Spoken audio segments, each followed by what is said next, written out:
Welcome to the Morning Update. I'm Erin Ramsey. Northern New South Wales and parts of southern Queensland are bracing for heavy rainfall and potential flash flooding. Experts are predicting a month's worth of rain to fall over the next 3 days. Fire and rescue crews have joined SES crews on standby in parts of northern New South Wales. Superintendent Scott Dodson says specialist teams are at the ready. They've got life rafts. They can go into people's homes and remove people. Also, they can go into swollen rivers if cars get trapped. So they're very, very high-skilled people in that rescue field. Today is the first Remembrance Day in more than 2 decades that no Australians are involved in an active conflict. It's also the first since Australian troops withdrew from Afghanistan. The country will pause at 11 a.m. to mark the 103rd anniversary of the end of World War I. More than 60,000 diggers lost their lives in the Great War between 1914 and 1918.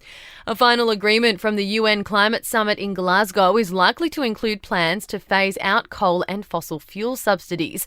The United Nations also proposing countries set out their plans by the end of next year to cut greenhouse gas emissions. Summit President Alok Sharma says the details of the final agreement are still being hammered out. Text will change and evolve as countries begin to engage on the details, but our shared commitment to accelerate action this decade must be unwavering. And science must be our compass, and this should spur us towards consensus. Accused drug kingpin Mustafa Balush is set to be extradited to New South Wales today after being caught at the Queensland border. The 33-year-old was found in a Mercedes being transported in a shipping container on the back of a truck after skipping bail 2 weeks ago. The truck driver has also been arrested.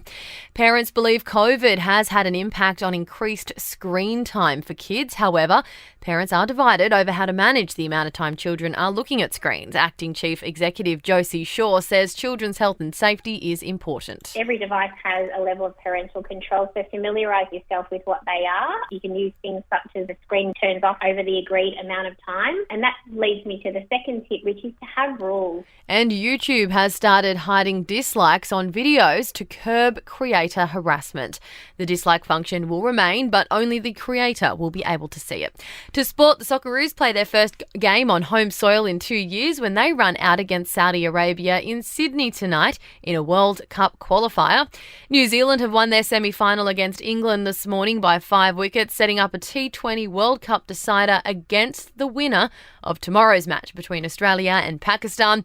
And Aussie tennis star Dylan Alcott has been crowned Victorian Australian of the Year for 2022. In entertainment news, Coachella organisers are under pressure to drop Travis Scott from the lineup.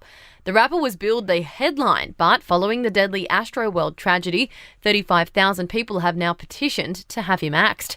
Lorde has delayed her dates in Australia and New Zealand to 2023 due to COVID. The singer says she's beyond devastated to postpone. And it's been revealed that Benedict Cumberbatch suffered nicotine poisoning 3 times whilst filming his new movie. The actor plays a heavy smoker named Phil Burbank in The Power of the Dog. He took up the habit for the role. That's your latest from the Nova podcast team. We'll see you this afternoon for another episode of The Update.